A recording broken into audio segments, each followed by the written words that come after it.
poderles transmitir una porción más de la palabra de nuestro Dios. El propósito de este mensaje es cómo un hombre renovado en Cristo debe de tener valores para poderlo transmitir, a las personas que nos rodean, ¿verdad? Quiero que abran sus Biblias, hermanos, en Efesios 4, 24.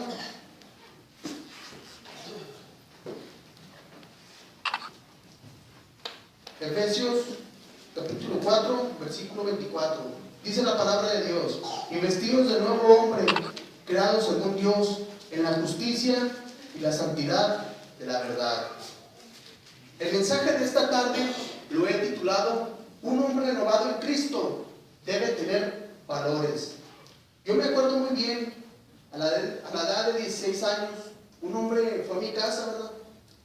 Me dijo que si yo quería trabajar. Yo le dije que sí. Entonces él me dijo que me esperaba a tal hora y en tal lugar, ¿verdad? Entonces, al día siguiente que yo me presento, estaba esa persona y dos personas más, eran sus hermanos carnales. Entonces, yo llegué con ellos y empezamos a platicar, ¿verdad? De lo que íbamos a hacer o qué se iba a construir. Al final de la plática, esa persona me dijo que era cristiano. Entonces, así quedó, ¿verdad? Al pasar los días, ¿verdad?, que estábamos trabajando, esa persona humillaba a sus hermanos, les gritaba delante de las personas, y a pesar de eso, esa persona decía que la sangre de Cristo tiene poder. Yo me le quedaba viendo fijamente, yo decía, esa persona sí es cristiana. Y a pesar de eso, hermanos, esa persona era ventajista. ¿Por qué digo que era ventajista? Porque esta persona ya era el sábado, el día que nos pagan. Yo estaba como a 2 o 3 metros de con él. Y estaba dialogando esa persona con la dueña de la casa. Y esa persona le dijo que eran 8,000 pesos por el trabajo que le habían hecho. Y ya, ¿verdad? Así quedó. Y ya cuando nos íbamos a repartir el dinero, esa persona le dijo a sus hermanos que nada más le había dado 6,000 pesos. A veces decimos que somos cristianos, pero no lo reflejamos. Un hombre renovado en Cristo debe de tener valores para poderlos transmitir, para poderlos reflejar con las personas que nos rodean, ¿verdad? Vamos a ver 3 valores de muchos que debe tener un cristiano renovado en Cristo, hermanos. Como primer punto, hermanos, o primer valor, es la humildad. ¿Qué es la humildad? La humildad para nosotros los cristianos es un requisito muy importante, porque es una calidad del cristiano que se refleja en los actos de cada uno de nosotros, ¿verdad? ¿Cuántas de las veces nos hemos equivocado al decir que una persona humilde es una persona que vive de bajos recursos? ¿Verdad, hermanos? Pues no es cierto, hermanos, porque yo he conocido personas que son realmente humildes y no se exaltan, no se sienten superiores a los demás. Inclusive esas personas tienen carros del año, camionetas del año, pero a esa persona le gusta andar en su camionetita de trabajo, ¿verdad? No le gusta exaltarse. Y he conocido también personas humildes, personas de bajos recursos, que se sienten superiores a los demás. Traen algo nuevo y lo exaltan, ¿verdad? Entonces vemos que la humildad no es sinónimo de pobreza, sino es la calidad de la persona, ¿verdad? Una persona humilde generalmente ha de ser modesta, ¿verdad? ¿Qué es una persona modesta?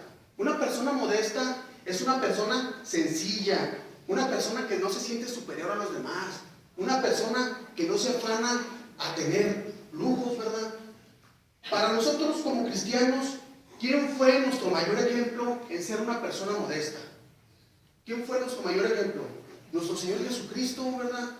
¿A poco cuando nuestro Señor Jesucristo vino a la tierra, María fue con el mejor doctor quizás al mejor hospital de aquellos tiempos. No, hermanos, nuestro Señor Jesucristo nació en un pesebre, pero ¿realmente sabemos qué es un pesebre? ¿Realmente sabemos qué es un pesebre, hermanos? Yo me acuerdo como a la edad de 8 años, mi papá me llevaba a trabajar, me llevaba con él, ¿verdad?, a trabajar, y nos levantábamos a las 6 de la mañana. Bueno, me levantaba, ¿verdad? Pero yo no iba a la escuela, eran los sábados casi siempre el que lo acompañaba. Entonces llegábamos, pero yo me quedaba otra vez dormido, ¿verdad? Yo dejaba que ellos trabajaran, y yo me levantaba como a las 9 o 10 de la mañana. Ya cuando yo me levantaba, ya estaba el camión casi lleno de alfalfa, ¿verdad? Lo cargaban de alfalfa. Entonces ya cuando lo cargaban, nos íbamos a los establos. Nos íbamos, y me acuerdo cuando llegábamos, por ejemplo, empezaba el corral de las vacas, y luego el caminito donde pasaba el camión, y otra vez seguía el corral de las vacas. Nos metíamos por el caminito, y mi papá y sus hermanos se subían hasta arriba del camión y empezaban a aventar alfalfa. Y ahí caían en el pesebre, toda la alfalfa que ellos aventaban iba cayendo en el pesebre. El pesebre era así como de adobe y relleno como de lodo. Y ya nomás las vaquitas sacaban su cabecita y empezaban a comer. Pero en ese pesebre había miles de mosquitos, moyotes, todo tipo de animales. Inclusive cuando llovía, se llenaba de agua y se hacía como verde, así como con lama, y olía muy feo, hermanos. Entonces nuestro Señor Jesucristo nos da un buen ejemplo de humildad, porque siendo el mismo Dios, vino a la tierra a humillarse. Quiero que me acompañen en Filipenses capítulo 2, versículos 7 y 8. Dice la palabra de Dios: sino que se despojó a sí mismo, tomando forma de siervo, hecho semejante a los hombres, y estando en la condición de hombre, se humilló a sí mismo, haciéndose obediente hasta la muerte, y muerte de cruz.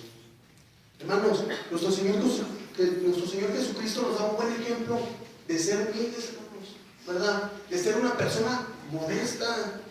Entonces vemos también que una persona humilde no es pretenciosa, interesada, ni egoísta, como lo es una persona soberbia, quien se siente autosuficiente y generalmente hace las cosas por conveniencia. ¿Qué es una persona soberbia? ¿Qué es una persona soberbia? Una persona soberbia es una persona que presume de sus cualidades. También es una persona que desprecia las ideas ajenas. La soberbia es la contrapuesta de la humildad, ¿verdad? Por eso nosotros, como personas renovadas en Cristo, tenemos que practicar la humildad, hermanos. Tenemos que practicar la humildad. ¿Cómo podemos practicar la humildad? ¿Cómo podemos practicar la humildad, hermanos? Al practicar la humildad, hermanos, no debemos de buscar el centro de atención en reuniones, conversaciones, etcétera. No llamen la atención. Procura ser siempre el último. Jamás seas el primero en nada. Ser el primero es la satisfacción más grande para la personalidad y el daño más inmenso para el alma. Vive una vida de renuncia interna, que es la mejor práctica de la humildad. ¿Qué es una renuncia interna, hermanos? Una renuncia interna es que cambies tu carácter, cambia tu forma de pensar, tu orgullo, tu vanidad.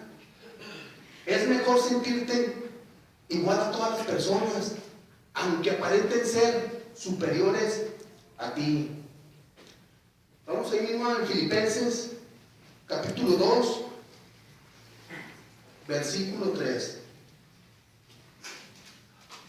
Dice la palabra de Dios: nada hagáis por contienda o por vanagloria, antes bien con humildad, estimando a cada uno a los demás como superiores a él mismo. Hermanos, porque no hay seres de segunda categoría, sino apariencias de primera categoría. No esperes que la gente venga hacia ti, ve también tú hacia ellos. Cultiva una actitud risueña, sonríe a todo el mundo y transmíteles el amor unificador de Dios, hermanos. Porque sabemos por fe por la palabra de Dios que va a haber recompensa para los humildes, hermanos. Va a haber recompensa para los humildes. Ya nada más es de nosotros que nos pongamos a trabajar, hermanos. ¿Verdad, hermanos? Ahora, como segundo punto, hermanos, o segundo valor, un hombre renovado en Cristo tiene que ser servicial. Tiene que ser servicial, hermanos. El valor del servicio para nosotros, hermanos, es muy importante, hermanos. Ahora, ¿qué es el servicio? El servicio es una actividad o consecuencia de servir. Un verbo que se emplea para dar nombre a la condición de alguien que está a disposición de otro para hacer lo que se te exige, ¿verdad? También el servicio es una oportunidad de ejercer una actitud que nace en ti mismo. Hermanos, ¿cómo podemos servirle a la gente que nos rodea? ¿De qué manera les podemos servir? Servirle a la gente que nos rodea implica, primeramente, hermanos, que vean un buen ejemplo de nosotros, ¿verdad? ¿Por qué, hermanos? Porque no hay una persona a pedirte un favor si en tu casa hay muchos problemas, si todo el día hay muchos gritos, si tienes problemas con tu esposa. Esa persona no va a llegar a tu casa a que le des un buen consejo, hermanos. Primeramente tenemos que darle un buen ejemplo de nosotros, hermanos, ¿verdad? Y tenemos que servir sin recibir nada a cambio. Podemos servirles de muchas maneras, hermanos, como darles un plato de comida, agua, ropa, hermanos, inclusive dándole la palabra de Dios. ¿Por qué? Porque no nada más le estamos sirviendo a las personas, también le estamos sirviendo a Dios, ¿verdad, hermanos? También podemos considerar servicio como brindar ayuda de manera espontánea. ¿Cómo es brindar ayuda de manera espontánea, hermanos? Es, por ejemplo, cuando tú vas al Walmart o a la Soriana, ¿verdad? Que vas saliendo con tus bolsas del mandado. Hay personas de la tercera edad, hermanos, que a veces batallan. Yo porque a mí me ha pasado, ¿verdad? Cuando voy saliendo así de Soriana, hermanos, hay personas de la tercera edad que no pueden ni subir sus bolsas al carro, hermanos. Entonces, brindar ayuda de manera espontánea es llegar con esa persona sin que te diga nada, hermanos. De repente, llegar y ayudarla, hermanos. Tenemos que servirle a las personas, hermanos. Tenemos que transmitirles el amor de Dios. Hermanos, tenemos que ser sensibles a las necesidades de otros. Hacer lo posible por llenar tales necesidades a las medidas de tus posibilidades. Ahora, nosotros como cristianos, ¿cómo podemos servirle a Dios? ¿Cómo podemos servirle a Dios, hermanos? Hermanos, la Biblia nos enseña que cuando somos santos y aparte recibimos muchas bendiciones, nos convertimos en sacerdotes. Vamos a la primera carta de Pedro, hermanos, 2:9. Primera carta de Pedro, 2:9. Dice la palabra de Dios: mas vosotros sois linaje escogido, real sacerdocio, nación santa, pueblo adquirido por Dios, para que anunciéis las virtudes de aquel que nos llamó de las tinieblas a su luz admirable. Ahora, un sacerdote debe ser santo para servirle a Dios. Nosotros, para darle un buen servicio a nuestro Dios, tenemos que ser santos, purificados, renovados en un nuevo hombre, hermanos, para darle un buen servicio a nuestro Dios. Porque si ya somos renovados en una nueva criatura, hermanos, ¿a poco vamos a andar en el mundo pecando deliberadamente? No, hermanos, no. Para poder servir a Dios implica esfuerzo, tiempo, paciencia, obediencia, hermanos, estar en espíritu y en verdad. ¿A poco andar en espíritu y en verdad es andar el sábado de fiesta, de madrugada, con tus amigos, y el domingo vengas todo desvelado, lagañoso, hermano, durmiéndote en las bancas? ¿Crees que de esa manera le estás sirviendo a Dios? ¿Crees que de esa manera le estás sirviendo a Dios, hermano? No, hermanos, hay que ponernos a trabajar para darle un buen servicio a nuestro Dios. ¿De qué manera podemos servirle a Dios, hermanos? Por ejemplo, el que viene y hace una oración, el que preside la cena, el que asiste, el que canta los himnos, el que predica, hermanos, y el que le predica a sus vecinos, hermanos. Hay muchas maneras de cómo podemos servirle a Dios. Pero está, hermanos, en que nos pongamos a trabajar, hermanos. Somos cristianos, renovados, ¿no? Tenemos que tener ese valor, hermanos, para poderle transmitírselo a las personas. ¿Verdad, hermanos? Como tercer punto, hermanos, o tercer valor, es un hombre renovado tiene que tener constancia. ¿Qué es constancia? Constancia significa firmeza, perseverancia, persistir. Es una virtud que nos conduce a llevar a cabo lo necesario. Es como permanecer en algo por el tiempo que sea necesario. Uno de los rasgos más importantes para el cristiano es la constancia. Es la constancia, hermanos, porque nos esforzamos y perseveramos en la palabra de Dios. ¿Qué es lo que hace un atleta, hermanos? ¿Qué es lo que hace un atleta? Un atleta es constante al gimnasio, ¿verdad? Pero ser constante al gimnasio es que ese atleta nada más vaya y se presente a la puerta. Todos los días él es constante, ¿verdad? Pero de ahí que viene la perseverancia, ¿verdad? Ese atleta persevera, se esfuerza día a día, hermanos. Porque si ese atleta es de nivel mundial o nacional, si tiene un récord, ¿qué es lo que quiere hacer ese atleta? Superarse. Quiere superarse. Igual nosotros, como cristianos, hermanos, debemos ser mejores, esforzándonos día a día, perseverando en la palabra de Dios, ser constante, ¿verdad, hermanos? La perseverancia es clave para triunfar espiritualmente, hermanos. Porque si no somos constantes, el enemigo nos va a hacer pedazos, vamos a caer en sus trampas. Si estando en la iglesia, el enemigo no está viendo nuestras debilidades, no está viendo por dónde atacarnos, hermanos. Por eso debemos ser constantes hacia Dios, ¿verdad? Yo comparo mucho, hermanos, a Satanás con un moyote, hermanos.